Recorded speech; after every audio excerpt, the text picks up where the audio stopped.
Hello, hello. Good evening. Welcome to Breaking the Habit of Being Yourself by Dr. Joe Dispenza book reading session. It is Felicia Carter. Welcome, welcome. If you all are tuning in and this is your first time, please let me know in the comment section. If you have been here before, welcome back. Welcome back. Today we are on chapter 8. Let me just make sure this is connecting to everything. Okay, it looks like okay, great, great. All right, so it we are on chapter 8. And in the physical copy, it is on page 191. Um, so y'all, I should be able to let me know. Well, first off, if everything is running smoothly, like if you guys can hear me good, if you guys can see me okay, if I'm lagging, if I'm not lagging. I actually I'm using a new streaming service called Restream. So I am hoping, why is that up there? I am hoping that everything is going to work okay today. Okay, y'all. So let's see. Wanted that to show. Okay, so I do want that to show. All right, y'all. So come on in the room. We're gonna go ahead and get started. And in a moment, I'm gonna go ahead and turn my camera off because I'm going to eat while I listen to the book. So and y'all, I'm gonna try to see if I can see the comments as they come in. So y'all please bear with me if I don't see your comments right away or anything like that. I will definitely try to make sure I catch your comments and we can have an open dialogue as we did last week. I think last week was really, really actually very good session on a lot of dialogue. So okay. Hello, hello. Thank you so much for tuning in. Is this your first time joining or are you a returning viewer? Hello, hello. Thanks so much for tuning in. Y'all please make sure that y'all go ahead, heart this live and share this live out so that others are able to join in. Okay, well, that's okay. If you're nobody and you're okay with that, that is absolutely fine with me. So I'm gonna try to make sure, like I said, that I am catching everybody's comments, questions. Please make sure that y'all ask any questions that y'all have or put any thoughts down as we go through the book, okay? All right, I'm sorry that you're not okay. I hope that, as things go through the day that things do get better for you. I'm sending you lots of love and healing. Hey there, Ka. Thank you so much for returning, Linda. I do appreciate that. I want to see if just a few more people are coming in. Hello, hello, y'all. Let me know in the comment section if this is your first time here or if you are a returning viewer and listener of Breaking the Habit of Being Yourself by Dr. Joe Dispenza. As I stated, I will be cutting my camera off so that I can try to eat. So if you all hear any noise in the background or anything like that, if it does get too loud in my background, please let me know so that I am able to adjust. Never mind, must have been mistaken about this meeting. I'm sorry. It is okay. It is definitely not a problem. This is Adam. This is a book reading session that I do every Monday night. Sometimes the times vary. This is a mindset book. and it's by Dr. Joe Dispenza. I do this every Monday night. This we are getting our mindset right. So that is what this session is. Welcome, welcome, Pearl. Thank you so much for tuning in tonight. I do appreciate that. Have you all? Okay, that's absolutely fine. You know, mistakes do happen. That is okay. All right, so we're gonna go ahead and get started. I'm just gonna pull up the audio version.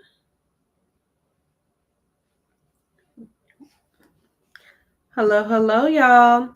Let me go ahead. I'm gonna put before we get started. I'm gonna put the little message here so that everyone knows. Okay. Okay. Welcome, welcome, Trey. Welcome, Sharon. Hello, uh, Christasia. I hope I said your name correctly. If not, I do apologize. Where is it? Oh, here it is. I want to put this up. So make sure that if you all have questions, please make sure you drop them in the comment section so that once the reading is done and over with, I can go ahead and we can have open dialogue, okay? So I'm going to go ahead and get started. I'm going to make sure my phone volume is up so that you all can hear. I am, if you have the physical copy of the book, it is on page 191. I am doing the reading from the audio because I realized that I cannot keep talking that much and doing the book. So we're not doing that. All right, y'all. Refer figure 8C.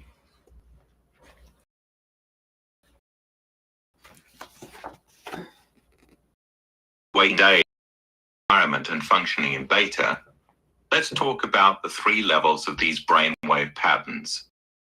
This understanding will facilitate moving from beta and ultimately theta in the meditative state.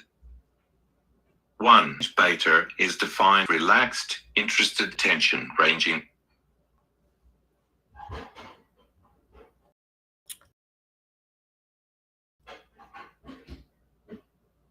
All right.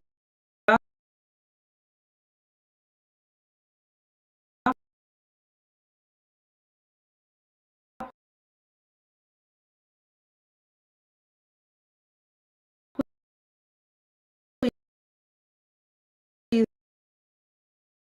let me know if I am still because it is.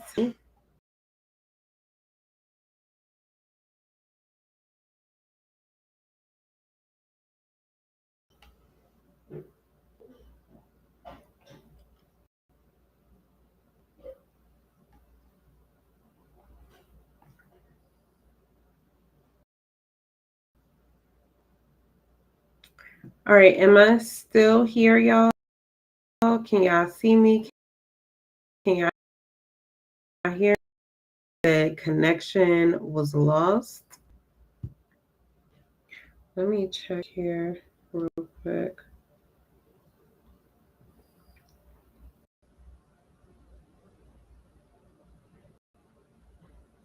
Real quick.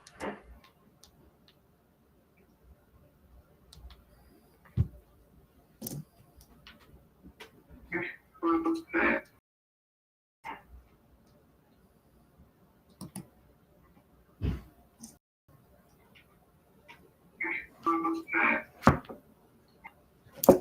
Is it lagging?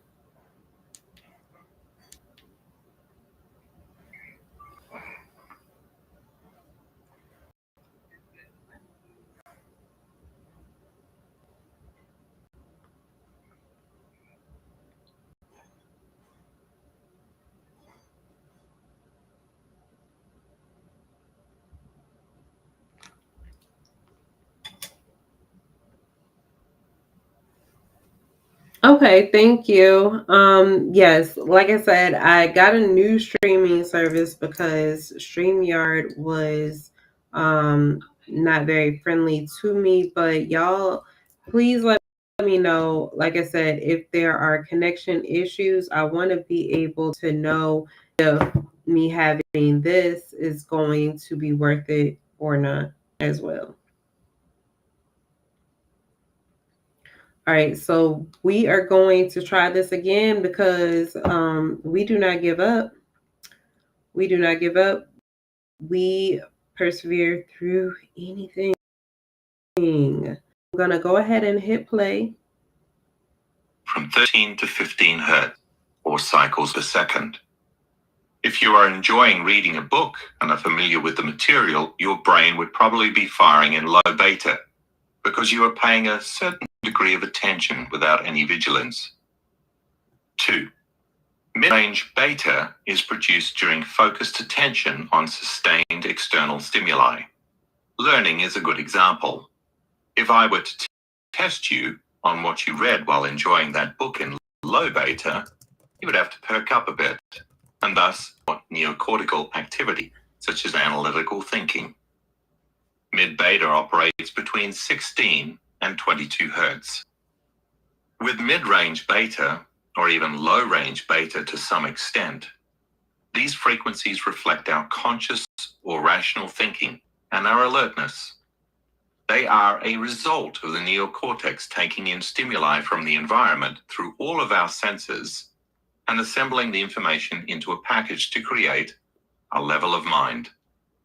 As you can imagine, with this focus on what we're seeing, hearing, tasting, feeling, and smelling, comes a great deal of complexity and activity within the brain to produce that level of stimulation. 3. High-range beta is characterized by any brainwave pattern from 22 to 50 hertz. High beta patterns are observed during stressful situations where those nasty survival chemicals are produced in the body. Maintaining the sustained focus in such a high arousal state is not the type of focused attention we create, dream, problem solve, or even heal. We could say that the brain in high beta is functioning with too much focused concentration. The most too amped up body is too stimulated to be in any order.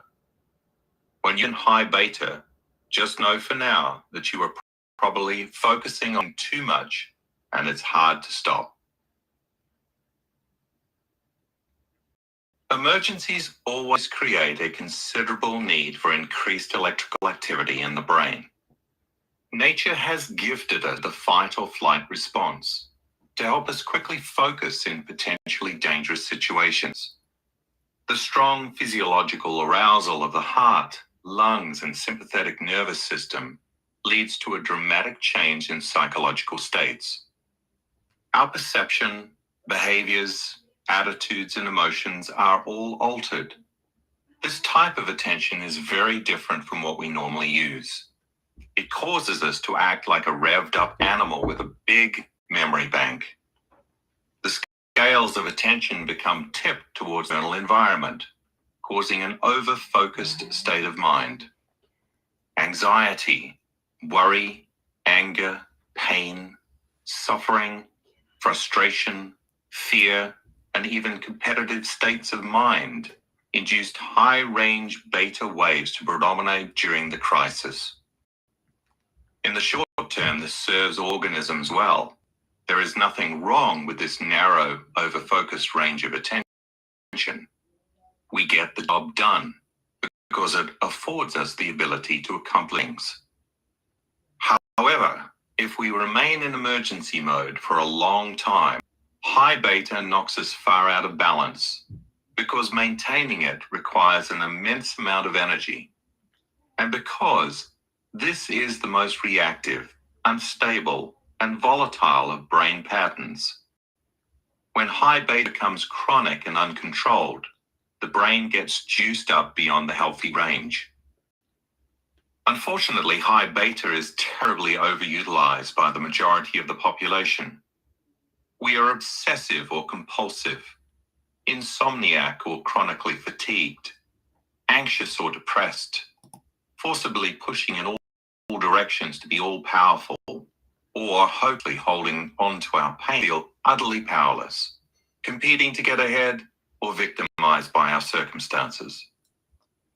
To put this into perspective, think about the normal functioning of the brain as part of the central nervous system, which controls and coordinates all other systems of the body. It keeps your heart beating, digests your food, regulates your immune system, maintains your respiratory rate, balances your hormones, controls your metabolism, and eliminates waste, to name a few. As long as the mind is coherent and orderly, messages that travel from the brain to the body through the spinal cord will produce synchronized signals for a balanced, healthy body. However, many people spend their waking days in a sustained high-frequency beta state. To them, everything is an emergency. The brain stays constantly on a very fast cycle which taxes the entire system. Living in this thin margin of brain waves is like driving a car in first gear while simultaneously stepping on the gas. These people drive through their lives without ever stopping to consider shifting gears into other brain states. Their continual repetition of survival-based thoughts creates feelings of anger, fear, sadness, anxiety, depression, competition, aggression, insecurity, and frustration, among others. People become so caught up in these intoxicating emotions that they try to analyze their problems from within these familiar feelings, which only perpetuates more thoughts over-focused on survival. Also, recall that we can turn on the stress response by thought alone. The way we are thinking reinforces the very state of the brain and body, which then causes us to think the same way. And the loop goes on. It's a serpent eating its tail. Long-term high beta produces an unhealthy cocktail of stress chemicals, which can tip the brain out of balance like a symphony orchestra out of tune. Parts of the brain may stop coordinating effectively with other areas. Entire regions work separately and in opposition. Like a house divided against itself, it communicates in an organized, holistic fashion. As stress chemicals force the thinking brain neocortex to become more segregated, we may function like someone with multiple personality disorder. Only we're experiencing it all at once instead of one personality at a time. Of course, when disorderly, incoherent signals from the brain relay erratic, mixed electrochemical messages through the central nervous system to the rest of the physiological systems, this puts the body out of balance, upsetting its homeostasis or equilibrium and setting the stage for disease. If we live in this high stress mode of chaotic brain function for extended periods, the heart leading to arrhythmias or high blood pressure, digestion begins to fail, causing indigestion, reflux, and related symptoms, and immune function weakens, resulting in colds, allergies, cancer, rheumatoid arthritis, and more. All of these consequences stem from an unbalanced nervous system that is operating incoherently due to the action of stress chemicals and high-range beta brainwaves reaffirming the outer world is the only reality. The stress I've been discussing is a product of our addiction to the big three, but that our focus in high beta is almost exclusively on our environment, people, things, places, our bodies, parts and functions. I'm hungry. I'm too weak. I want a better night. I'm fat compared to her. And time. Hurry up, the clock is winding down. In high beta, the outer world appears to be more real than the inner world. Our attention and conscious awareness primarily focus on everything that makes up the external environment. Thus, we identify more readily with those material elements. We criticize everyone we know. We judge the way our bodies look. We're over-focused on our problems. We cling to things we own out of fear that we might lose them. We busy ourselves with places we have to go, and we're preoccupied with time. That leaves us little processing power to pay attention to the changes that we truly want to make, to go inward, to observe and monitor thoughts, behaviors, and emotions. It's difficult for us to focus on our inner reality when we are over-fixated on our outer world. In general, we can't concentrate on anything other than the big three. We can't open our minds beyond the boundaries of our narrow focus, and we obsess about problems rather than thinking about solutions. Why does it take such effort to let go of the external and go within? The brain beta can't easily shift gears into the imaginary realms of alpha. Our brainwave patterns keep us locked into all of those elements of our outer world as if they are real. When you are stuck in high beta, it's hard to learn. Very little new information enter into your nervous system that's not equal to the emotion you are experiencing. The truth is, the problems you're so busy analyzing can't be resolved within the emotion you are analyzing them in. Why not? Well, your analysis is creating higher and higher frequencies of beta. Thinking in this mode causes your brain to overreact. You reason poorly and think without clarity. In view of the emotions that grip you, you're thinking in the past and trying to predict the next moment based on the past, and your brain can't process the present moment. There's no room for the unknown to show up in your world. You're feeling separate from the quantum field and can't even entertain new possibilities for your circumstances. Your brain isn't in creative mode. It's fixated on survival, preoccupied with possible worst-case scenarios. Again, information will be encoded into the system that is not equal to the emergency state. When everything feels like a crisis, your brain makes survival the priority, not living. The answer lies outside the emotions you're wrestling with and the thoughts you're overanalyzing, because they keep you connected to your past, the familiar, and the known. Solving your problems begins with getting beyond those familiar feelings and replacing your scattered focus on the big three with a more orderly mode of thinking. As you can imagine, when the brain is in high beta and you're processing sensory information involving the environment, your body, and time, that activity can create a bit of chaos. Along with understanding that the electrical impulses in your brain occur in a certain quantity, cycles per second, it's also important to be aware of the quality of the signal. Just as the discussion of quantum creating showed how vital it is to send a coherent signal into the field to indicate your intended future outcome, the same coherence is essential to your thinking and your brainwaves. At any one time when you're in the beta range of frequencies, one of the big three will have more of your attention. If you're thinking about being late, your emphasis is on time. That thought is sending a higher frequency wave through your neocortex. Of course, you're also aware of, and therefore sending electromagnetic impulses related to, your body and the environment.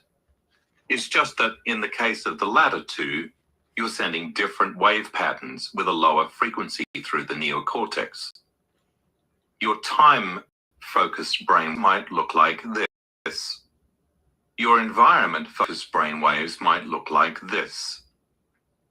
Your body-focused brainwaves might look like this. Your fractured attention, caused by trying to focus simultaneously on all of the big three, then would produce a brainwave pattern that might look like this. As you can see, those three different patterns together during stress produce an incoherent signal in high beta mode. If you're anything like me, you've had experiences when the last drawing represents how your thoughts felt, scattered. When we are plugged into all three dimensions, the environment, the body, and time, the brain tries to integrate their varied frequencies and wave patterns. That takes up an enormous amount of processor time and space. If we can eliminate our focus on any one of those, the patterns that emerge will be more coherent and we'll be better able to process them. Refer figure 8D, the difference between a coherent and an incoherent signal. Here is a way for you to know if you're in beta state. If you're constantly analyzing, I call this being in analytical mind, you are in beta and you're not able to enter into the subconscious mind. The expression paralysis by analysis is an apt one here. Well, that's what's happening to us when we live most of our lives in that beta range. The only time we aren't there is when we're sleeping. Then we're in the delta range of brainwave activity. Now you might be thinking, but you said that we needed to be aware. We need to become familiar with our thoughts, feelings, patterns of responses, and so forth. Doesn't that require analysis? Actually, awareness can exist outside of it. When you are aware, I'm feeling. When you are analyzing, you go beyond that simple observation to add, why is this page taking so long to load? Who designed this stupid website? Why is it that whenever I'm in a hurry, like now, when I'm trying to get a listing, the internet connection is so slow? As I mean it to be practiced here is simply noting, watching a thought or feeling and moving on. Now that we've covered some bits about brainwaves in children and adults, this foundation will provide a working model. See the next 5 figures to help you understand the meditative process. Let's start with figure 8E on the next page. Thanks to the research into children's brainwave patterns, we know that when we are born, we are completely in the realm of the subconscious. Refer figure 8E, the early mind. Next, take a look at figure 8F. Those plus and minus signs represent how the developing child's mind learns from positive and negative identifications and associations that give rise to habits and behaviors. Here's an example of a positive identification. When an infant is hungry or uncomfortable, she cries out, making an effort to communicate in order to get her mother's attention. As the nurturing parent responds by feeding the child or changing a diaper, the infant makes an important connection between her inner and outer worlds.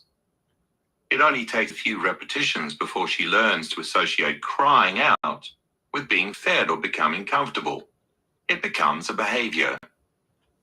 A good example of a negative association is when a 2-year-old puts his finger on a hot stove. He learns very quickly to identify the object he sees externally, the stove, with the pain he is feeling internally. And after a few tries, he learns a valuable lesson. Refer figure 8F, the developing mind. In both examples, we could say that the moment that the child notices an internal chemical change in the body, the brain perks up and pays attention to whatever it was in the outer environment that caused this alteration, be it pleasure or pain. These types of identifications and associations begin to slowly develop many habits, skills, and behaviors. As you learned, somewhere around the age of 6 or 7, as brain waves change into alpha, the child begins to develop the analytical or critical mind. For most children, the analytical mind usually finishes developing between ages 7 and 12. In figure 8G, the line that runs across the top of the circle is the analytical mind, which acts as a barrier to separate the conscious from the subconscious mind. In adults, this critical mind loves to reason, evaluate, anticipate, forecast, compare what it knows to what it's learning, or contrast knowns and unknowns. For the most part, when adults are conscious, their analytical minds are always working, and thus they are functioning in some realm of beta waves. Refer Figure 8G, Analytical Mind. Now take a look at Figure 8H. Above the line representing the analytical mind is the conscious mind, which is 5% of the total mind. This is the seat of logic and reasoning, which contributes to our will, our faith, our intentions, and our creative abilities. The subconscious mind, which makes up about 95% of who we are, consists of those positive and negative identifications and associations that give rise to habits and behaviors. Refer Figure 8H, the conscious mind and the subconscious mind. Figure 8I illustrates the most fundamental purpose of meditation, represented by the arrow, to get beyond the analytical mind. When we are in this mind, we cannot truly change.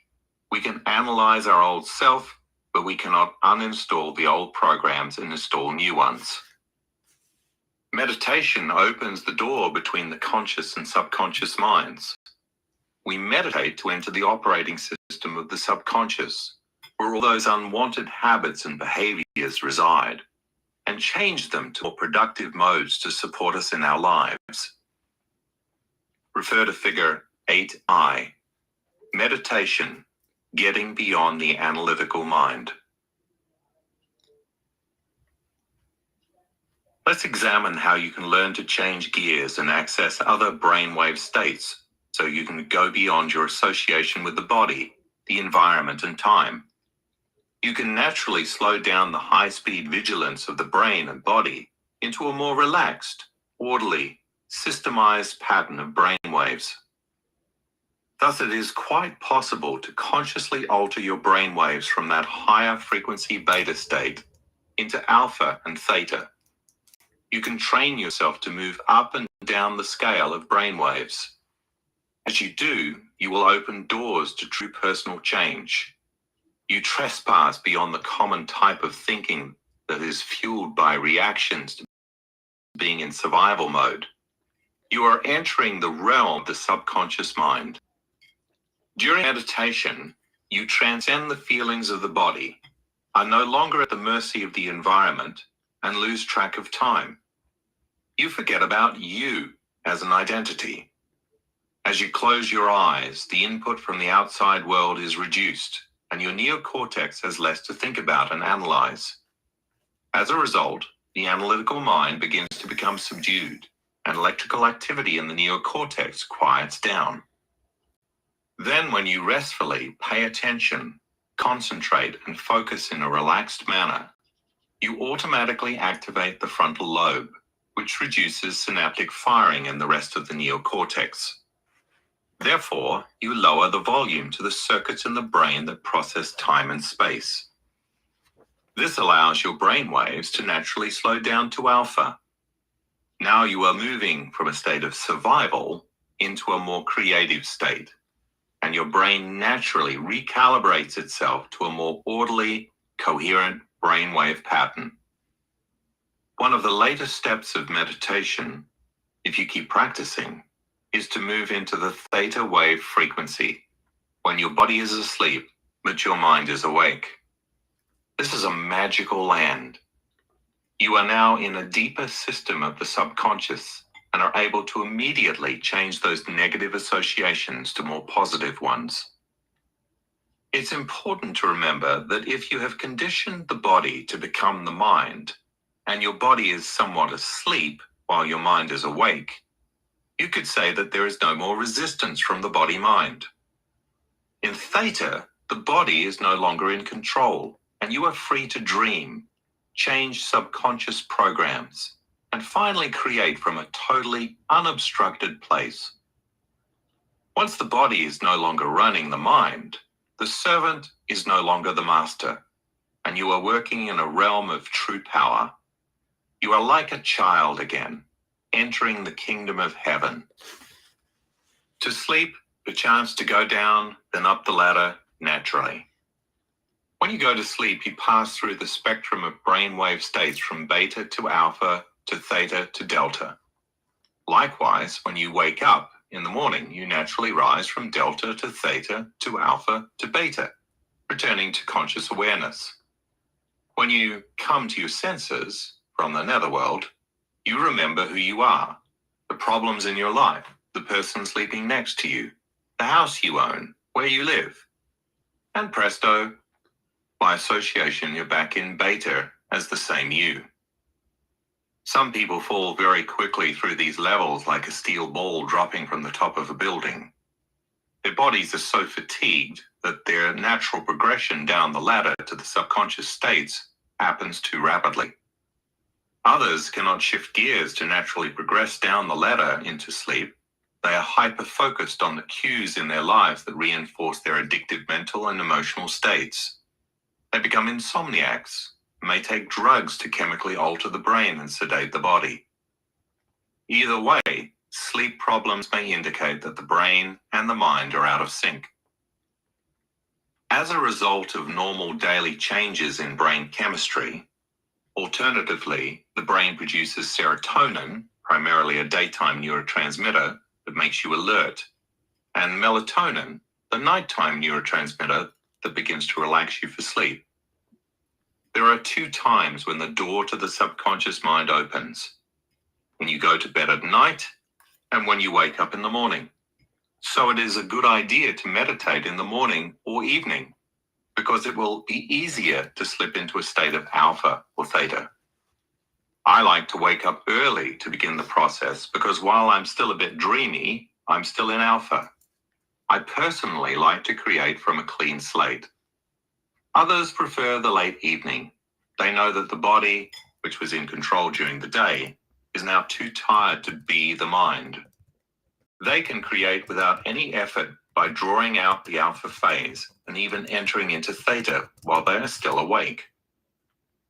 Meditation during the middle of the day might be difficult, especially if you work in a busy office, manage a house full of kids who demand your undivided attention, or are involved in activities that require heightened concentration. At such times, you might be in a middle to high beta, and it may take more effort to slip through the door. Refer figure 8J, brainwave function. Inward contemplative practices retrain the mind, body, and brain to become present instead of being stressed in anticipation of some future event you're obsessing about. Meditation also lifts the anchor of the body-mind out of the past and frees you from the emotions that keep you hooked to the same familiar life. The object in meditation is to fall like a feather down from the top of a building, slowly and steadily. You first train yourself to let your body initially relax, but keep your mind focused. Once you begin to master the skill, the ultimate goal is to let your body fall asleep while your mind stays awake or active. Here is the progression. If waking consciousness is beta, from low to high, depending on your levels of stress, once you sit up straight to keep your spine erect, close your eyes, take a series of conscious breaths, and go inward, you will naturally switch from the sympathetic nervous system to the parasympathetic nervous system. You will change your physiology from the emergency protection system, fight, fright, flight, to the internal protection system for long-term building projects, growth and repair. As the body relaxes, your brainwave patterns will naturally begin to move to alpha. If done properly, meditation will shift your brain to a more coherent and orderly wave pattern. You will go from focusing on the big three to becoming no body, no thing, and no time. Now you begin to feel connected, whole, and balanced. and you experience healthier, elevated emotions of trust, joy, and inspiration. If our definition of mind is the brain in action, or the brain's activity when it processes different streams of consciousness, then meditation naturally produces more synchronized, coherent states of mind. On the other hand, when the brain is stressed, its electrical activity will be like the entire orchestra of musical instruments playing badly. The mind will be out of rhythm, out of balance, and out of tune. Your job is to play a masterpiece.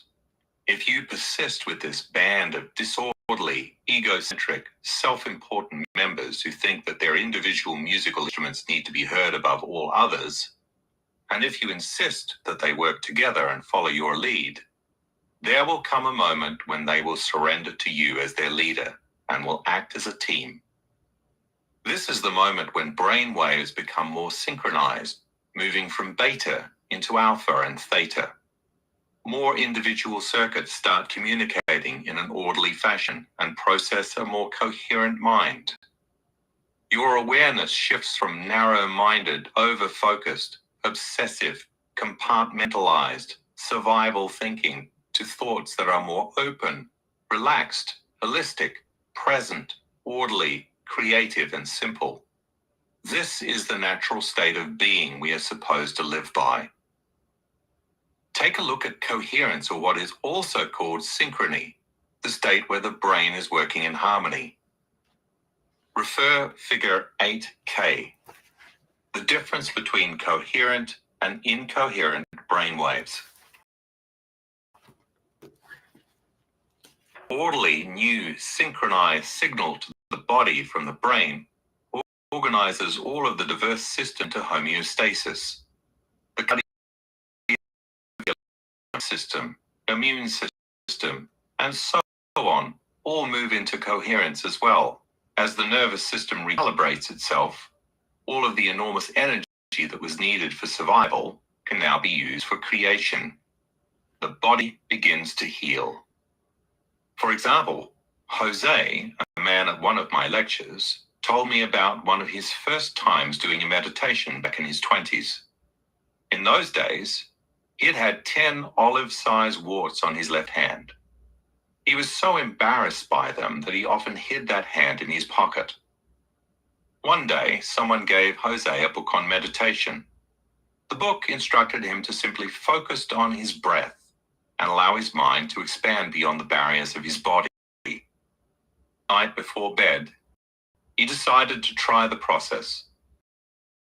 In a matter of moments, he went from an contracted state to a more expanded, open, focused state.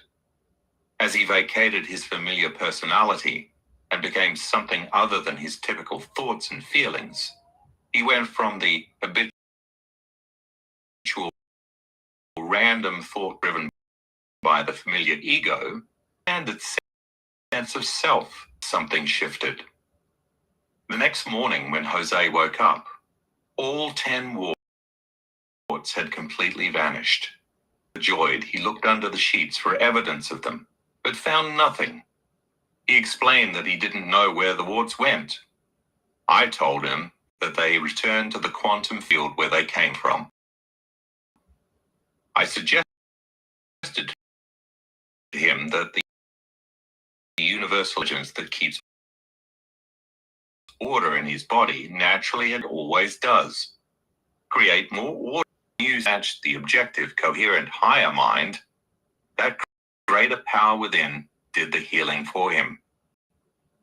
All of this happened because he got out of the way and became no body, no thing, outside time. When he forgot about himself, his focus went from sustained disorder to sustained order. Survival to creation, contraction to expansion, incoherence to coherence.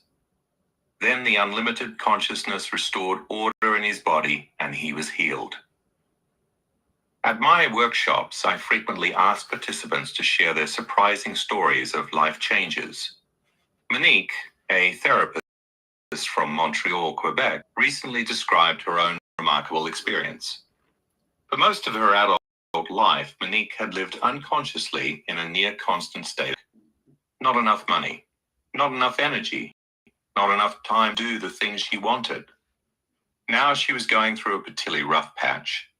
Her office rent had risen considerably. Her house couldn't accommodate an office. She and her husband couldn't afford to send their son to the college of his choice. Their washer needed replacing, and the shaky economy had forced several clients to stop seeing her. One day, while doing the meditation you will learn in this book and pondering her life choices, Monique realized that she couldn't keep doing what she normally did. Hunker down and weather the storm with a pseudo-positive, woe is me, but things could worse mentality. She recognized that she'd always made decisions or sought solutions to problems from a perspective of lack of time, of money, and of energy. She had memorized that state of being. Lack became her personality. The epitome of inertia, she tended to let the chips fall where they may. Ironically, Monique had worked with her clients to overcome these very traits and to be more proactive and less reactive. With great resolve, she decided to change her personality. No longer would she let life trample her and allow things to just happen to her. Next, Monique created a template of who she wanted to be, how she wanted to think, and what she wanted to feel. She imagined herself as a woman who made all of her choices with abundance of energy, time, and money. Most important, her goal to become this person was as firm as her vision was precise. She knew who she no longer wanted to be, and she had definitive plans for how her new self would think, feel, and behave. When we make a decision that strongly and have a clear intention for what our new reality will be like, the clarity and coherence of those thoughts produces corresponding emotions. As a result, our internal chemistry changes. Our neurological makeup is altered. We prune old synaptic connections and sprout new ones. And we even express our genetic code differently. Monique began to live her life from the perspective of someone who had plenty of money, who had abundant energy, and whose every need was met. She felt wonderful. Certainly, not all the problems of worries went away, but she was becoming better at living mindset. Several weeks after making a decision, Monique was working with her last client of the day. This woman, who had grown up in France, reminisced how every month her parents had purchased a ticket in the French lottery, a tradition that she had continued. As Monique drove home that evening, she wasn't thinking about the lottery. She had never played it, believing that with her limited financial resources, such an expenditure was frivolous. Stopping for gas, she went inside to pay, and there on the counter were lottery cards for various games. On impulse, recognizing that the new Monique, who lived in abundance, could afford to take a chance on winning, she purchased a ticket. By the time Monique had stopped at a local pizzeria for a carry-out dinner and arrived home, the lottery had slipped her mind. Grabbing the pizza, she discovered that some grease had soaked through the box, stuck to the lottery card, and stained the passenger seat. She set the box on the dining table with the ticket alongside it. She told her family to start eating without her and that she'd be in the garage tending to the grease stain. While she was scrubbing away, her husband came running out. "You won't believe it! Your lottery ticket was a winner!" Now, you will recall that when the quantum field responds, it does so in a way that one couldn't predict. Perhaps you're thinking, well, of course, she won millions and lived happily ever after. Not exactly. Monique won $53,000. Was she happy? Astounded is more like it. The couple owed exactly $53,000 in credit card and auto loan debt. Monique relayed her excitement in telling us that story, but she slyly admitted that next time, instead of holding the intention that all her needs were met, she'd choose to imagine that they were met and then some. What Monique's story illustrates is the power of creating a new state of being. She couldn't do that just by imagining that she was a new person. She had to put that new self into action. The old Monique would never have bought a lottery ticket. Her new personality aligned her behavior to match her objective, and the field responded in an entirely unexpected, yet perfectly appropriate way. Because Monique developed a new personality who seized opportunities and acted differently, she experienced new and better results in her life. New personality, new personal reality. You don't have to win the lottery to change your life, of course, but you do have to make the decision to stop being your old self, enter into the operating system where those unconscious programs exist, and then formulate a clear design for a new one. Before I wrap up this chapter, I want to bring up a subject I referenced in Evolve Your Brain, namely Buddhist monks who were studied at the University of Wisconsin at Madison. These super meditators could go into a state of coherent brainwaves, well beyond what most of us are capable of. When they meditated on thoughts of loving kindness and compassion, the coherence, the signals they were putting out was nearly off the charts. Every morning during the study, they meditated while researchers monitored their brainwave activity. After that, they were sent out onto the campus and into the town to do what they wished. Visit museums, go to shops, or what have you. After they returned to the research center, they underwent brain scans again, without first going back into meditation.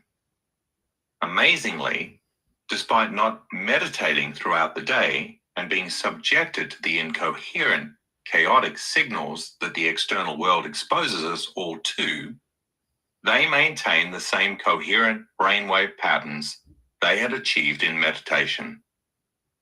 Most of us, when faced with the profusion and confusion of stimuli that the external world produces, retreat into survival mode and manufacture the chemicals of stress. Those stress reactions are like disruptors that scramble the brain's signals.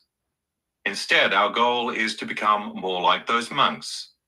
If we can produce coherent signal patterns, those synchronous waves, every day, we'll find that this coherence of signal manifests into something tangible. In time, if you can repeatedly create internal coherence like those monks did, you too may walk into the external environment and no longer suffer the self-limiting effects of its disruptive stimuli. And because of that, you won't experience the knee-jerk reactions that formerly forced you to return to the old, familiar self that you are so eager to change. By persisting with meditation and creating coherence within, you will not only remove a lot of the negative physical conditions that plague your body, but you can also progress towards that ideal self you've envisioned. Your inner coherence can counteract negative reactionary emotional states and allow you to unmemorize the behaviors, thoughts, and feelings that make them up. Once you've gotten to a neutral, empty state, it is far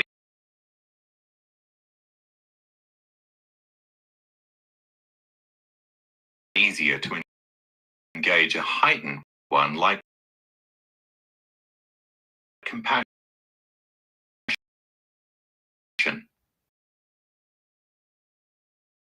It is easy to bring in pure joy or love or good.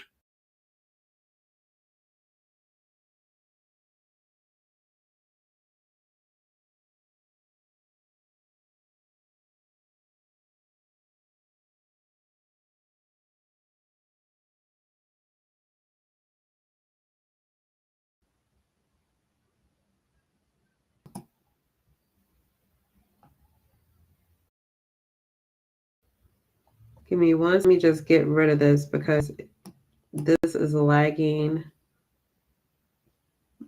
my system.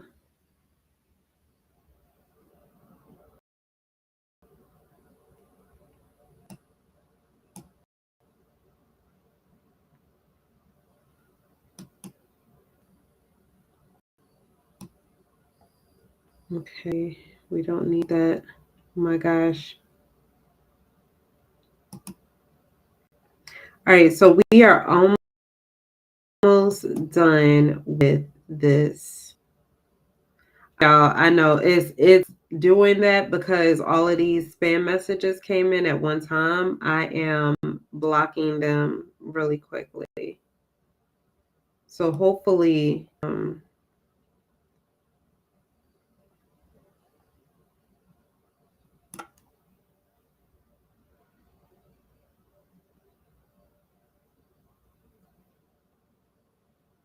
okay.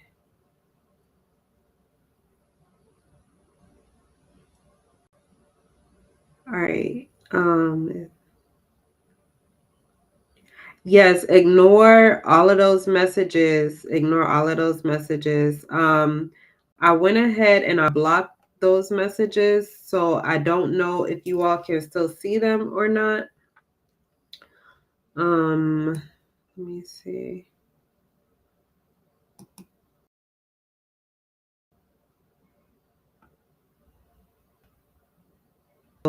The messages should be blocked if it worked. Hopefully it worked. I'm gonna block them the actual page when I'm in here. Can you guys hear me? Can you guys hear me now? Okay. Is that better? Or is it still messing up? My stuff and it looks to be stuck. Y'all let me know if I am still here showing how y'all can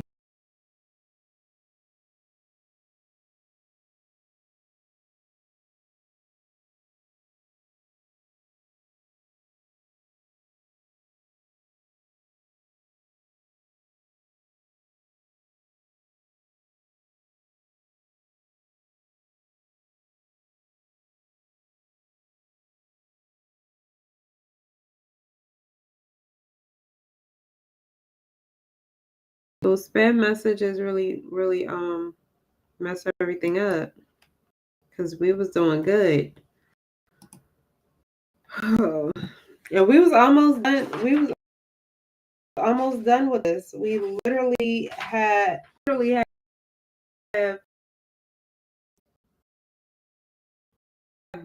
paid, so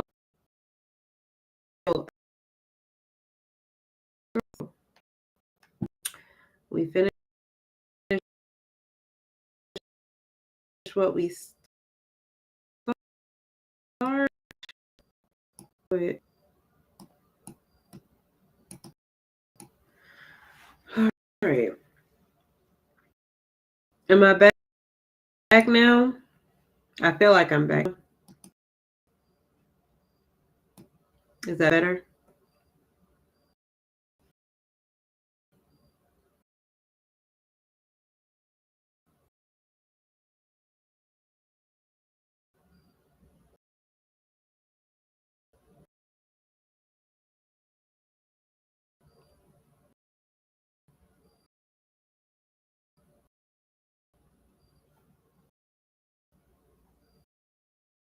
Can hear.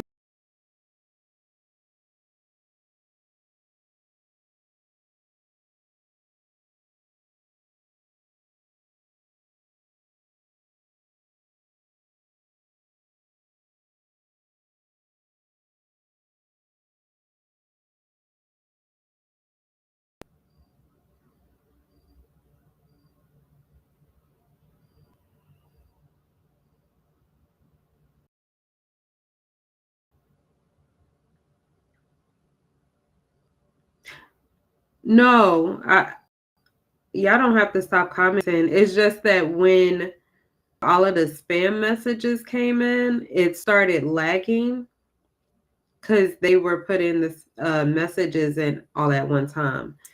But I feel like it's better. Is this better? I don't want to hit play until I know it's better because there's literally only like 2 or 3 minutes left.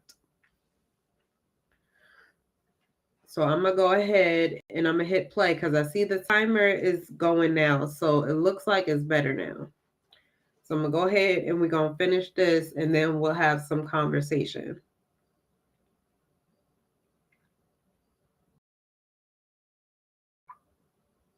Awesome.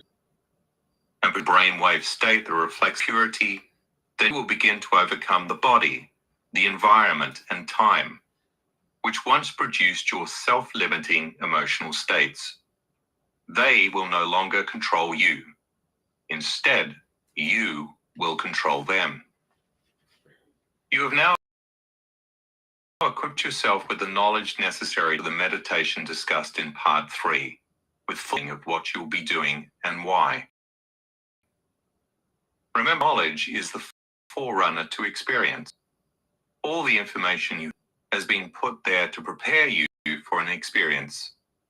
Once you learn to meditate and apply this to your life, you should begin to see feedback. In the following section, you will learn how to put all of this into practice and begin to make measurable changes in any area of your life. I'm reminded of the two-stage journey that many climbers make when they ascend Washington State's Mount Rainier, the highest volcano in the contiguous US, 14,410 feet. Leaving their car at the Paradise Jackson Visitor Center, 5,400 feet, they first trek to Camp Muir, 10,080 feet. Stopping at this base camp affords them the opportunity to look back at all the ground they've covered, assess what they've learned from the preparation and experience of that hike, receive additional practical training, and rest overnight. This overview can make all when they continue on to undertake climb to Rainier's majestic peak.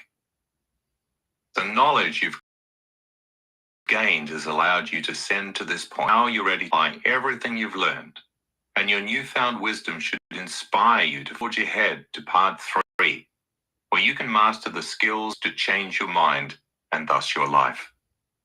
So I invite you to pause briefly. Take a look back with appreciation for the information you acquired in parts 1 and 2. And if you need to review any area, then join me as you make your final preparation for the meditative journey to your own personal summit.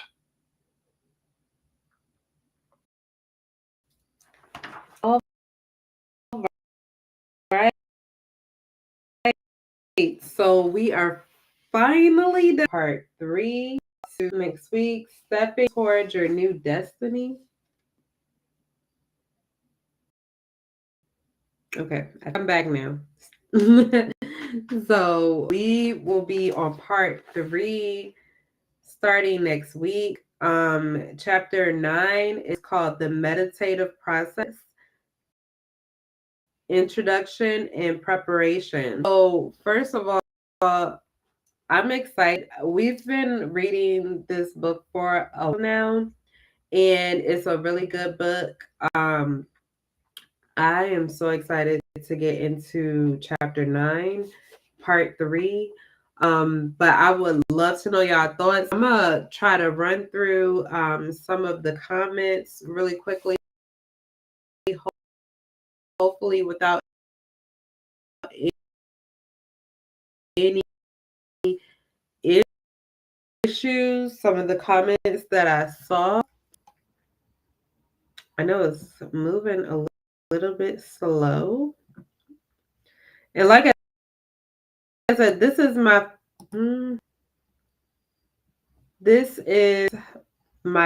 first time using Stream. I actually paused my StreamYard account because it was being up. So I'm not sure. Uh,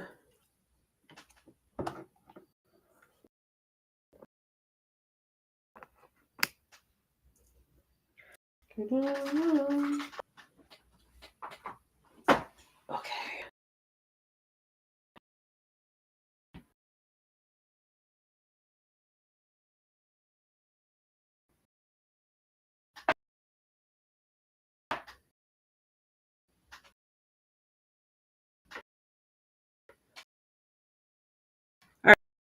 right. Yeah. So I'm not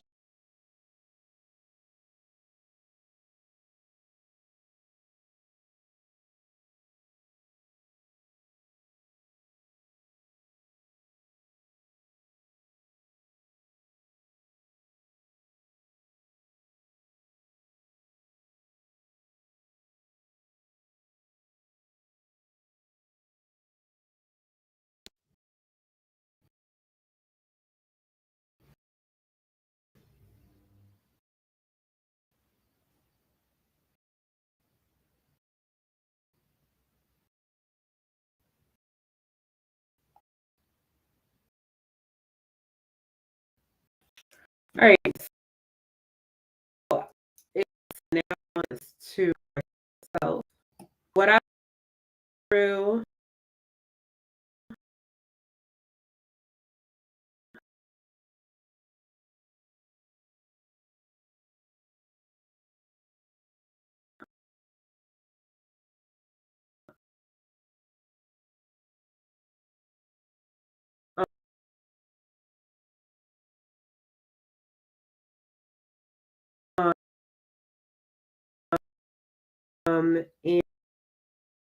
and try to this list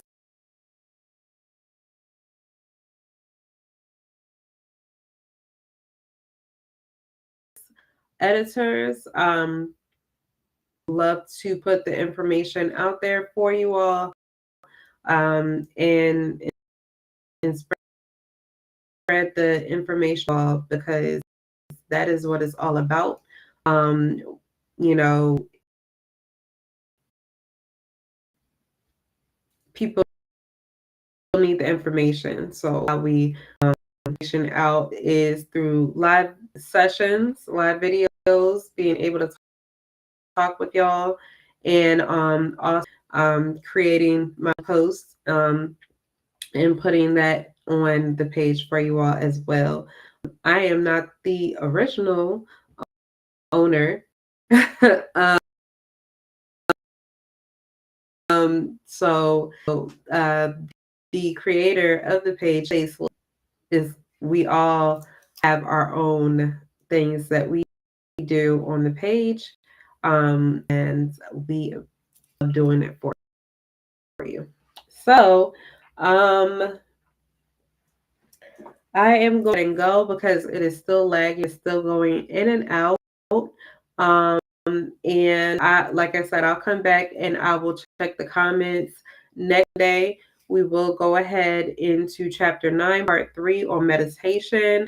I did ask a question in the chat that said, who else meditates early in the morning and late at night? Because I do. I definitely try to get my meditation in the morning when I open my eyes, and last thing I do when I get in the bed. So, maybe you can incorporate one or the other yourself as soon as you wake up in the morning or right before you go to bed. And hopefully that will help you all. And hopefully that because I don't see the time, I don't know, I could just be talking.